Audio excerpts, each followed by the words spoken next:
I'm Ann Muchler, Senior Executive Editor at Semiconductor Engineering. I'm here at ChipAgents with Mahir Arora to discuss Agentic AI. Mahir, thanks for joining me today. Can you explain what Agentic AI is and what it means for the chip designer? LLMs are an extremely recent technology, and AI agents are an even more recent technology. And neither has really fully propagated through the EDA landscape. So to really talk about the difference between AI agents and LLMs, you kind of have to go back to exactly what LLMs are, some of their deficiencies in the hardware space, and then we can talk about AI agents and how that improves things, ultimately downstream for hardware design engineers and verification teams. So I think most people are familiar with LLMs from a practitioner's perspective. Everybody's used something like ChatGPT to do something like draft your emails, for example. So I wrote a little bit down on this whiteboard, basically a little bit about LLMs and AI agents. You'll have to apologize a little bit for my handwriting here. But the core idea with LLMs is that they do something called auto-regressive token prediction or auto-regressive sequence modeling. Now, the specifics of what that mean are kind of like so. If you have a strong LLM, like for example GPT-4o, then you can provide to it a question. And the way that you'll provide to it a question is something like, question what is 2 plus 2? And this will be tokenized. The method of tokenization isn't too important, but it'll be broken down to parts that the LLM can actually understand. Once you provide this to it, you can also provide it a little bit of a preamble like answer 2 plus 2 is. And now what LLMs are fundamentally trained to do is to fill in this end blank token here. So there's some sort of unknown, some sort of mask that's here. They're trained to try and predict this. So concretely, mathematically, what LLMs do is they predict a probability distribution. So here's all the prior input tokens that we have. And now we want to try and predict what is the value of unknown given all of this prior information, given the tokens. You're actually going to get a probability distribution that comes out of the other end. So here, since we have a strong LLM, it's good at this token prediction task. Here for 2 plus 2, it's going to strongly suggest that the output is 4. It's in my toy example here, it's saying that 99% chance, roughly, of 4, a 1% chance of 5, and then there's a 1 in a billion chance of something like Madagascar coming up, because that's just any random word from the English language. Or any other language in the case of multilingual LLMs as well. So this is great for answering one particular question in this kind of contrived form. You know, we have answer 2 plus 2 is, and I just want to fill in the blank here. But what if I want more than merely fill in the blanks, right? In order to do that, we then get to auto-regressive sequence modeling. So auto-regressive, auto is self, and regressive is basically going back to itself. So that's why this is called auto-regressive.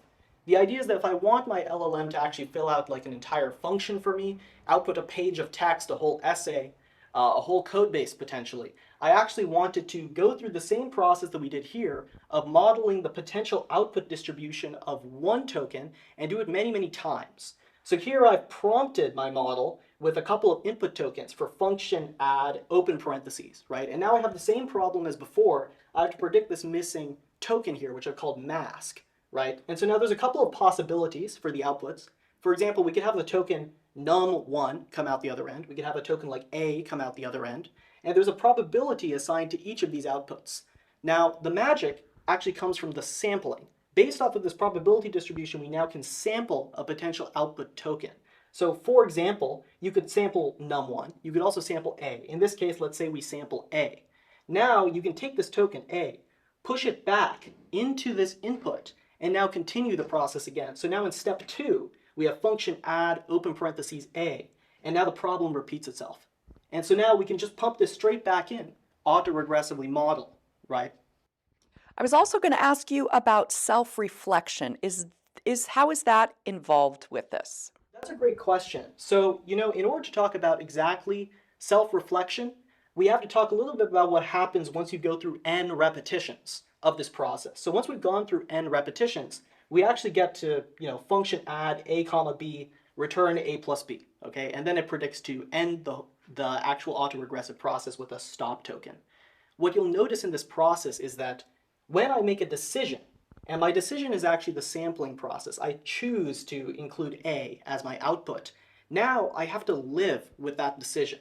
When I'm actually returning something, I can't suddenly change my mind. I have to say return a plus b. I can't say return num1 plus num2 or something like that. So basically, the past decisions, they can inform my future decisions. But the reverse is not true.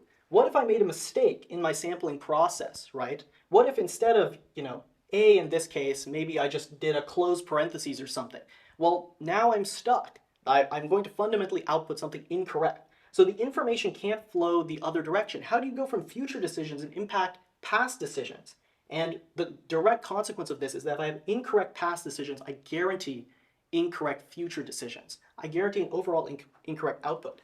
This directly ties us to self-reflection, refinement, and self-correction, really. That's what we really get into next. So this is where we can start to talk about agentic AI.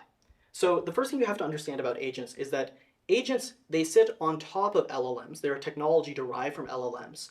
But agentic AI is about a whole process, not merely one utilization of an LLM. To talk about agents and self-corrections and how they solve this problem fundamentally, we have to sort of set the stage. So, can you go into more detail about what agents are? Absolutely. So in order to understand exactly what agents are, you have to understand that agentic AI is a process. It's not one single utilization of a LLM. And what you're really going to see with agents is that they are LLMs coupled to a search process and, most critically, feedback. Feedback that they use to self-correct, to self-stabilize, to actually execute and succeed where LLMs would normally fail. So let's walk through a little bit of a worked example. So with an agentic process, you might have as an input to your agent an entire task. For example, here I want to write a Verilog module, something like an async FIFO. The particulars aren't too important, but what we're going to do is proceed through a number of turns. In the first turn, the agent is going to call an LLM. It's going to use an LLM to produce a potential output, right? So here it's going to produce a file for me, FIFO.sv and system Verilog, and it's going to produce this module for me. But now there's a problem that basically we still have all the problems with auto-regressive modeling from before. They manifest here in this first turn. So the agent, it may set a set of input pins, for example, it may decide on that, but later on it might use a new input. It might not have defined a wire somewhere, but now it wants to use that wire. So what is it supposed to do? Well, if it's an LLM, it'll output this code, hand it to you, you'll compile it, you'll run it, and it won't work. And that'll kind of be the end of the story, right? That's not really what we want. We actually want reflection. We want feedback. So here, the next thing that happens after turn one is feedback. Feedback can come in a lot of different forms. It can come from your compilers. It can come from your linters. It can also come from your test benches. Assertions might fail. Tests might fail. There might be difficult output in your logs, for example, that suggests that something is wrong, waveform output as well. So all of these things can be outputs that then the agentic process will examine. So you feed this feedback back into the agent, and now the agent is going to examine this in the context of its prior output, and it's going to synthesize from this that something is wrong. Let me go about debugging it, figuring out how to fix that process, and then it repeats itself. So we're going to go through turn two where it fixes these problems, and now potentially we get more feedback. For example, there are more tests that are failing, or there are some waveforms that are inconsistent with what we expect from our golden reference model, or anything else like that. And then the agent will go through and continue to fix that process again. The ultimate end goal of this is that you're going to get not just one instance of attempting to produce a module, but you're going to have it self-correct and self-stabilize, that through the process of feedback, it's going to produce ultimately a working, correct implementation. How are agents going to show up in EDA tools? That's a great question. So at ChipAgents, we produce a product, of course, which is specifically designed for EDA, utilizing agents as part of your everyday EDA flow. The specifics of how they show up are in all sorts of different cases. I think one thing that's really important to note about agents is that the performance of LLMs in hardware and the performance of agents in hardware is dramatically different. So there's a very common benchmark that's utilized that's called Verilog eval. It was built by NVIDIA. What you'll notice is that when you utilize an LLM on these benchmarks, and the task here is to actually go from a natural language description task, like this task here, and produce an actual functional Verilog module output, the performance is really abysmal for LLMs. You can use a strong language model like GPT-4o, which does extremely well on things like Python, software tasks, but it does abysmally poorly on Verilog task, it'll get something approximately like a 50% accuracy rate. 50% is kind of terrible. I mean, that's a failing grade, right? We don't want to use technology like that. But it turns out that even once you just begin to wrap your LLMs in an agentic process, the performance shoots up enormously. You start to get closer to the 80s and 90%. And now, of course, the system that I've been describing here, this is kind of agentic processes in their simplest terms. You can do quite a lot in order to improve upon them. And then ultimately, we can push the performance up to kind of the 99, 99.7 level. Ultimately, we've ended up saturating these benchmarks here through the use of agents. So while LLMs are not capable of this, agents are. So that's what you have to understand about the difference between LLMs and AI agents. This also explains why LLMs haven't shown up in hardware engineers' day-to-day flows, because LLMs are not reliable enough to be utilized in the sort of tasks that they're interested in. But AI agents are reliable enough to be used in these situations. The most common way that we see our customers utilizing AI agents nowadays is to do very rapid prototyping. If you're a design engineer, you want to explore a number of different microarchitectural decisions. And then from these microarchitectural decisions, evaluate power, performance, and area on all of them. You're going to find the Pareto frontier, pick whichever one works best for your use case. But the thing is that there's a lot of effort that goes into setting up those experiments, right? I mean, you're running experiments. You have a lot of build scripts, build harnesses, simulation harnesses. You've got to integrate your module with the existing sort of apparatus that exists for you to run these tests. So agents actually do a fantastic job here. You can provide your microarchitecture description to an agent. It'll go out and it'll autonomously collect information from your repositories, documentation, specifications, and any sort of modality. It'll extract that information and make a long-term plan about how to actually execute on top of it. So it'll do the implementation of the module utilizing self-correction, self-stabilization that we talked about before to make sure that that module is high quality. And then also it does the hard work of integration. It'll set it up so that it actually aligns with all of your existing infrastructure. Then run those tests, extract information from those logs, and then report back to you. Mahir, you mentioned verification earlier, and that is a big challenge for every verification and design team. How will AI agents play a role there? Great question. So on the verification front, the reason why verification is so difficult is because, of course, there's been an exponential increase in the complexity of the chips that we're interested in verifying, right? We're dealing with trillions of transistors at this point, billions on an individual SoC, and trillions in the whole overarching system, right? So how are you supposed to wrangle and maintain that complexity? Well, the big problem that verification engineers have is that you have to go out and figure out, have a mental understanding of everything about the subsystem that you're working on verifying. You know, you're not really just verifying one module, you're verifying a whole subsystem at a time, potentially a whole large subset of your SoC at a time, right? So how do you just extract all of that information in the first place? Well, actually, while it's very hard for a human to go through and read, you know, potentially tens of thousands, hundreds of thousands of lines of code, that's something that AI agents are very capable of. You can set an AI agent on a kind of open-ended task, like, for example, figure out exactly how data flows through this system, and that can be arbitrarily complex. And that agent will make a hierarchical, long horizon plan about how to go and find that information. I have to look in all of these different locations, and even if it goes off and it doesn't find information in a certain location, it'll self-correct its own plan. It'll go out and it'll use that information to go find where else to look. And it'll pull all that information together for you and explain to you, here's how data flows through the system. And of course, it's not too far from that point that now that you know how data flows through the system, you have a better idea about how to actually verify it. You have a better idea of the edge cases you need to consider. You have a better idea of the stimulus you need to provide to the system too. How is that going to look for the verification engineer today?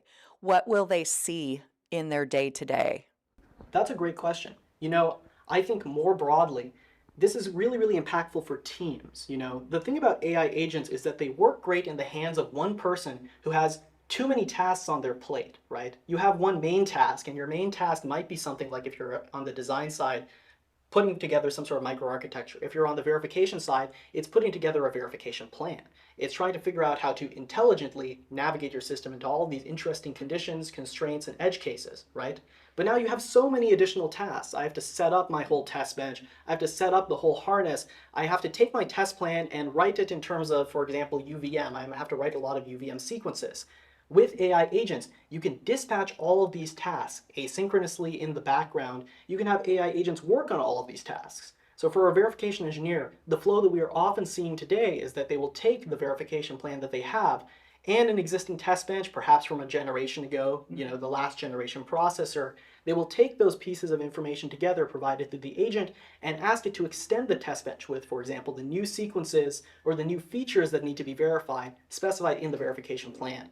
So this is going to allow smaller teams to feel like much larger teams. And that's really, really exciting. We're a startup ourselves. We work with lots of startups as well as very large corporations.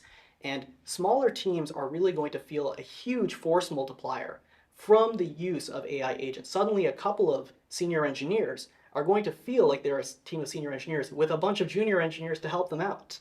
And that's going to be very, very exciting. Well, I did want to also ask about junior engineers. How can this help them come up to speed more quickly? Absolutely. That's a great question. The big problem with any sort of onboarding of somebody who's particularly green is that, well, there's an enormous amount of code to actually work through. You have to build a mental model of everything about the code base to figure out how to even begin to extend it, how to begin to verify it, right? So understanding where everything is an exceptionally difficult task for a human being. We have, human-sized eyeballs. We can read at human-like speeds. LLMs and AI agents, they can read at far faster speeds. So that's thanks to the technology that underlies LLMs. They can process things in parallel. Because of that, you can actually ask LLMs, well, how exactly does the system work? Can you do something like build a block diagram for me about how this data path works in particular? AI agents can go off and find all the requisite information that they need and produce that documentation for you. So that's a very common task that we see our customers do as well. It really does help with on-ramping newer engineers, making sure that they have a mental model for how these processors, how these large systems work. Security is an issue with AI. And how does that look for AI agents and chip agents? So yeah, security is always an important point. Everybody's IP is extremely critical, right?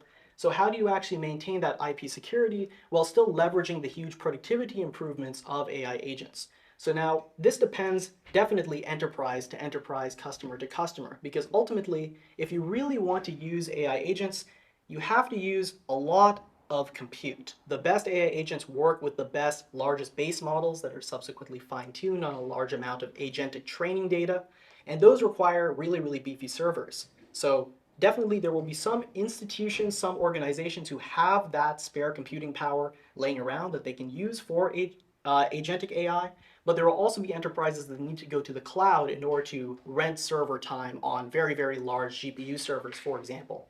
For chip agents in particular, we cater to all sorts of different customers. Some customers are more comfortable with using our deployments that we have in the cloud, where we procure GPU time, we do inference for them, and then the guarantees we provide are that all data is encrypted in transit, it's encrypted at rest, or it's only ever processed ephemerally in memory and then passed back to them. So that's a compromise that works great for lots and lots of different customers, including even public companies. There are some very, very large companies, they have very particular constraints. Oftentimes, they ask us to deploy into their cloud. So it's very common for us to go to a customer, they say that we have an AWS account or something, and then we can provide you access for a brief period of time to set all this up for us so that we can utilize it.